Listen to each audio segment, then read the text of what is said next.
Aw shit, we're gonna be talking about The Ring today. If some creepy dead girl starts crawling out of my fucking TV, I'm just gonna become Amish.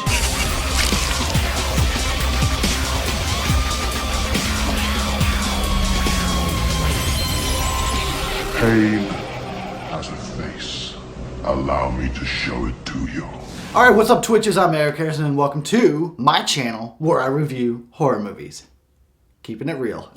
Anyway, so today we're going to talk about another favorite of mine. Another movie that really scared the crap out of me. And now, look, I know, it seems like I say that all the time, right? This fucking movie scared the living shit out of me. A movie that scared the shit out of me as a kid. A movie that has been scared the shit out of me when I was just a little Eric. But the truth of the matter is, that's the whole purpose of this channel, is for me to talk about the movies that I have like a really strong passion for. These movies that really made an impact on me. And The Ring from 2002 is no exception. Have you heard about this videotape that kills you when you watch it? You start to play it, and it's like somebody's nightmare. And as soon as it's over, your phone rings. And what they say is, you will die in 7 days.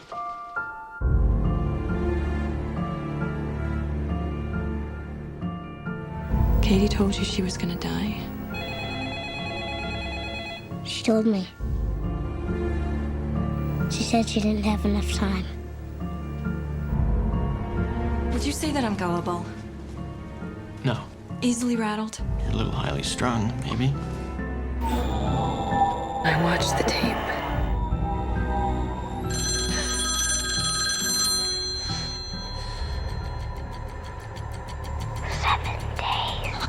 I'm not gonna get all worked up over some rumor.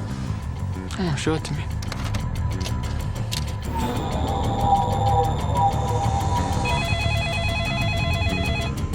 Miss Keller, I'm bothered by these drawings. Why did you draw that house? She told me to. Who? Who told you to? She shows me things. Before you die, you see the ring. The images on the tape are leading us somewhere. Did she show you the horses? Don't you understand, Rachel? Tell me, miss, what is it you think you know? Hello? Before you die, you see the ring. You see the ring. Everyone will suffer. You see the ring. You see the ring. You see the ring.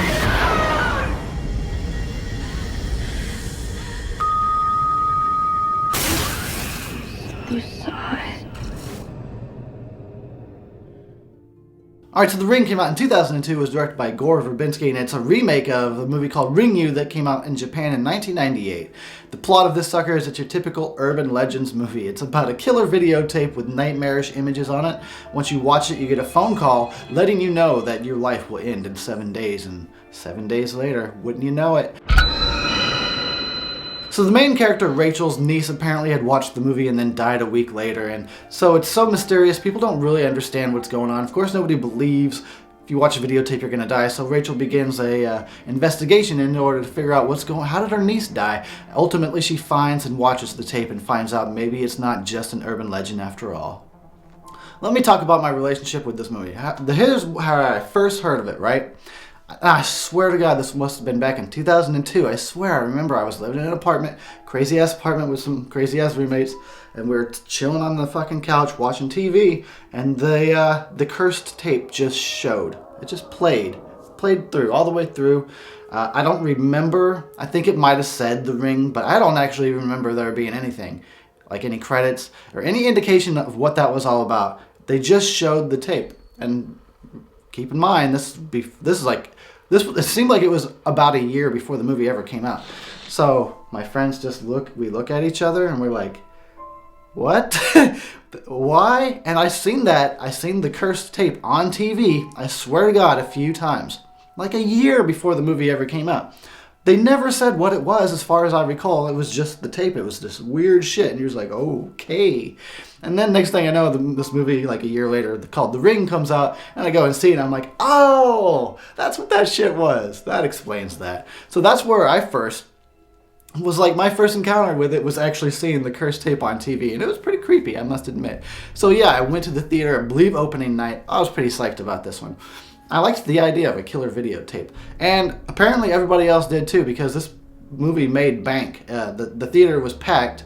I went alone. My girlfriend at the time showed up and surprised me, and we sat there and watched the movie, and I remember being into the movie, but also watching the crowd and watching the movie, because it was a really interesting experience that you could just see, even from the back. I was looking at the back of people's heads watching the movie. You could just see them scared, like people getting lower in their seats, like pulling their hands up. We were all pretty creeped out by this movie. And you look back on it now, you watch it more than a few times, and still excellent movie, but it's very slowly paced and not a lot happens. This movie just creeps into your psyche. It just squirms its way into your brain, and you think maybe it's okay, and you're starting to get through the movie and you're getting creeped out. And then afterwards, like, I lost sleep that night. This is no joke, and I know I've said this in the past. There's only a few movies that have actually scared me that much, Candyman being one of them, The Gate, and then The Ring. I could not sleep that night. My fucking God. Dude, I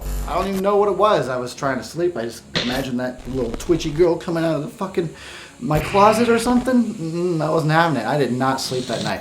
But that's good. I know that sounds crazy. I was scared. I was a nervous wreck. I didn't get any rest, but I was so happy that a horror movie had scared me. Anyway, yeah, oh God, I can't believe 2002, that was so long ago. Oh, it doesn't even feel like it was that long ago. It doesn't look like it was that old of a movie either. You know what's funny is you look back on a movie like this, and it came out at a very interesting time with a very interesting premise about VHS tape that kills people right as VHS was dying. It's really interesting to look back at this movie, and there's all this obsolete technology like VCRs, VHS, landline phones and stuff, box TVs.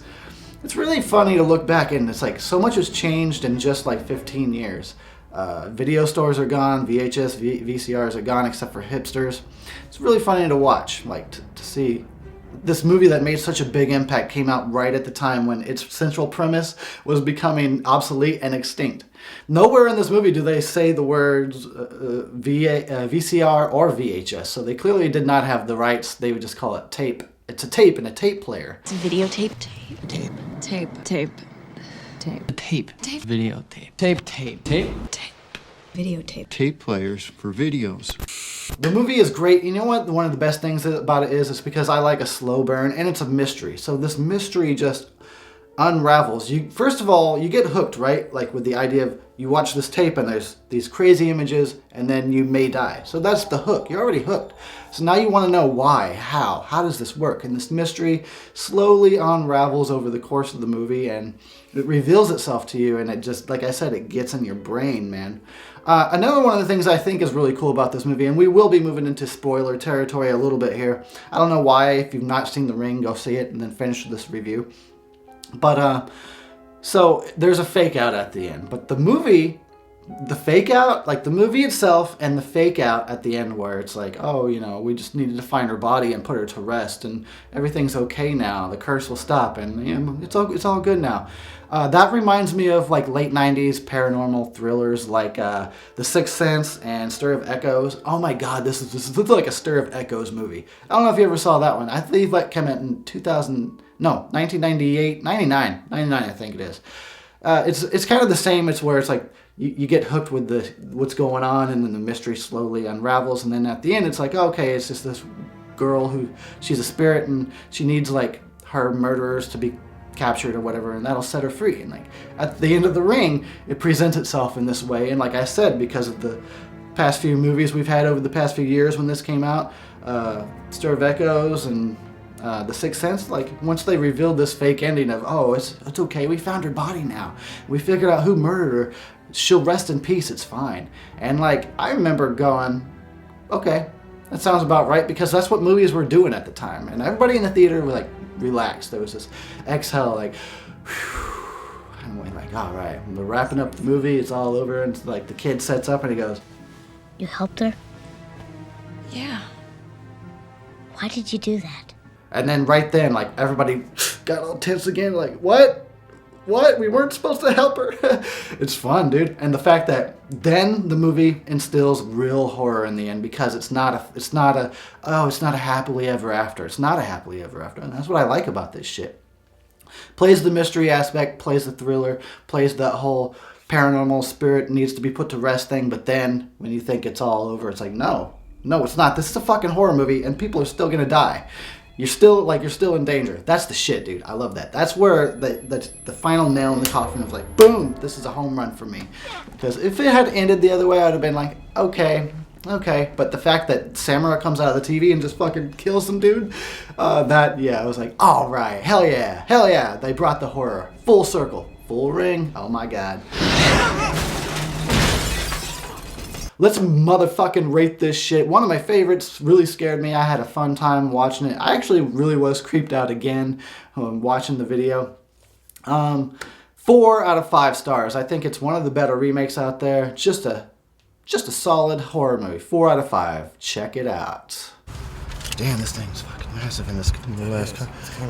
It's a really nice camera. Oh, it looks good though, sort of. What's up, everybody? So what are we doing, dude? The fuck is we doing? We're going to Seattle and a few spots around that area because we want to find some locations for the fucking movie that I'm reviewing right now, The Ring. God damn it. All right, so let's go find some shits. Heck yeah. Some shits. I'm gonna go take a shit. Go find some shits at all and these giggles. locations. I'm gonna shit in all of them. Fucking film it. 1200 Western Ave. All right, we'll see you there.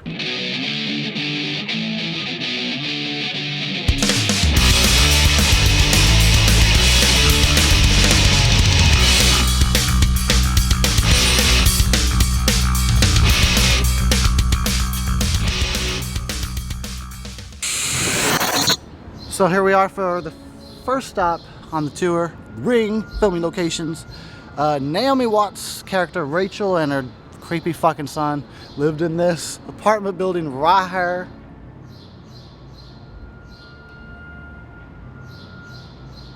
We think it was one of these levels, and then she of course was looking into her neighbor's houses like a creeper, which we assume of course would be the building directly across the street. And I don't know if you guys picked up on the rear window reference, but if you take a close look, when she's looking in other people's fucking windows, there's a guy in a wheelchair with binoculars. That's an Alfred Hitchcock reference.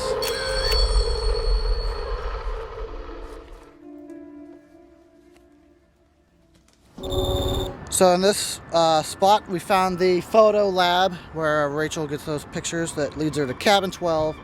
She comes right out of this spot, which is clearly some closed down shit, and she walks this way, and you can still see the Avis is still there. They got business.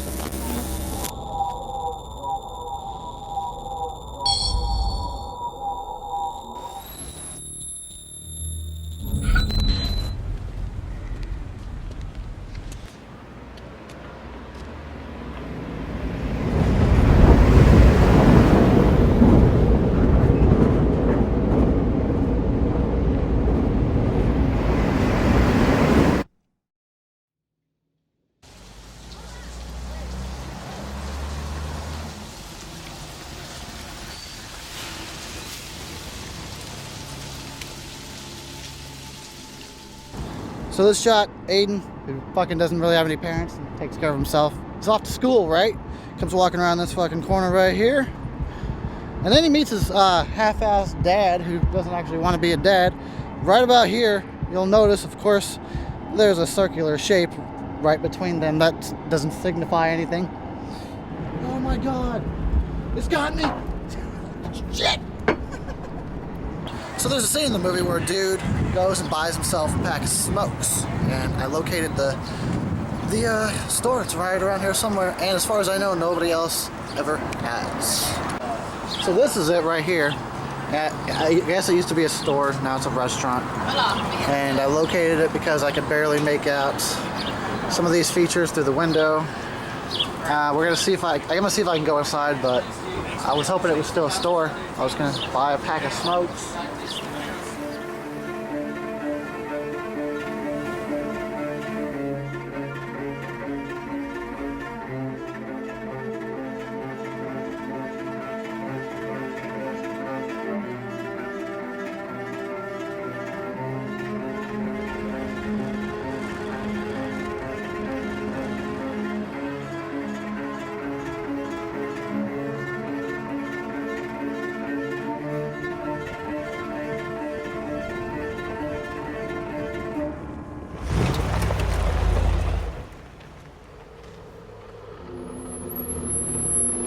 Right here is the spot where, well, that's the Morgan farm essentially.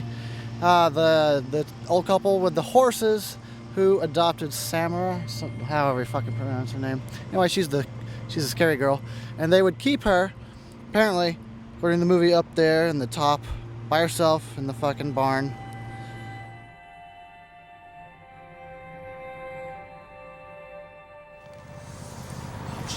Hell yeah. That's the house. Samara!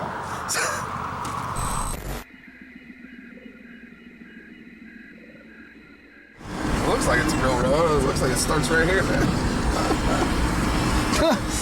Oh, well, not really. Yeah, that thing right there. It's down there, dude. Oh, so let's find a place to park it, I guess. Just hike a little bit.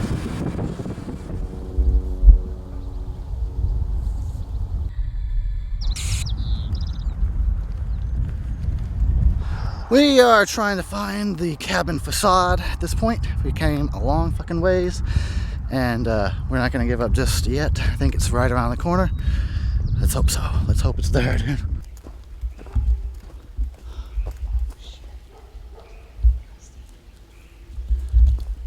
Look how small it is.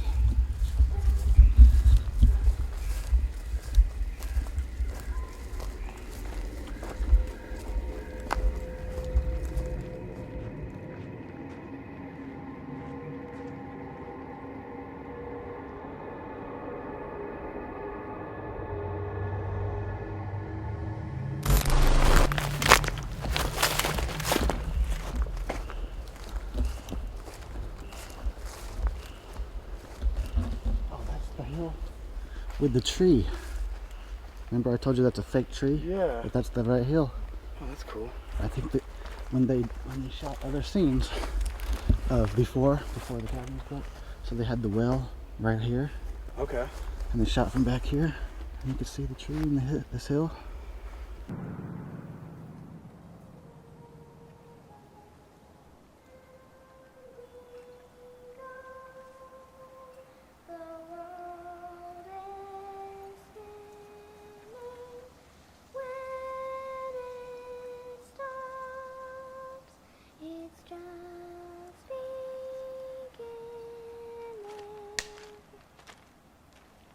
See the tree in this hill? This is pretty awesome. Oh my god, look at this. So in the movie, it's called Cabin 12. According to the movie, the well is right under there.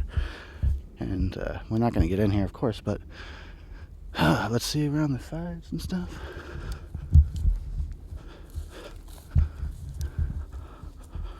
I wanted to see if it has a back or not. Genuinely almost creepy. It's awesome.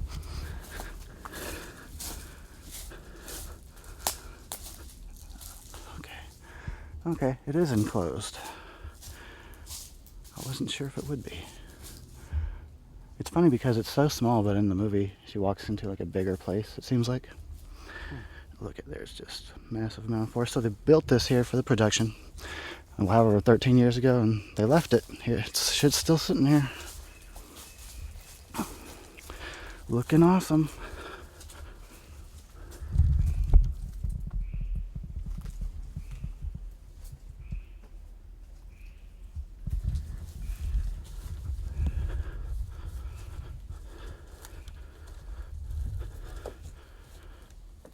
Naomi Watts fucking walked up these steps, yo. It's open. Oh no, really?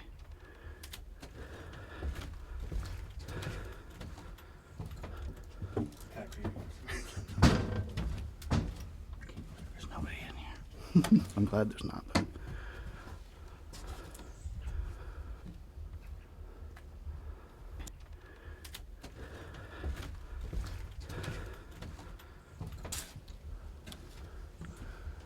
So this is awesome.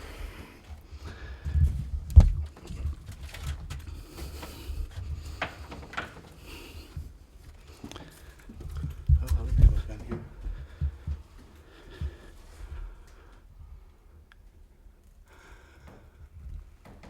Yeah, I could imagine this would be a pretty cool party spot. It's so funny though, because they didn't really build anything much. It's just a facade. That's funny. I don't even know how safe these floors are and shit.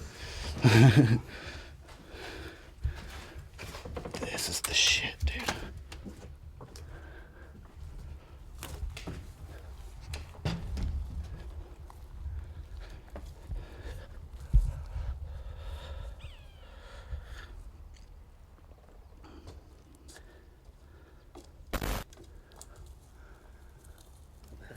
She comes running out there after she sees the video, and it's raining, and she just looks up at the sky like, what the fuck?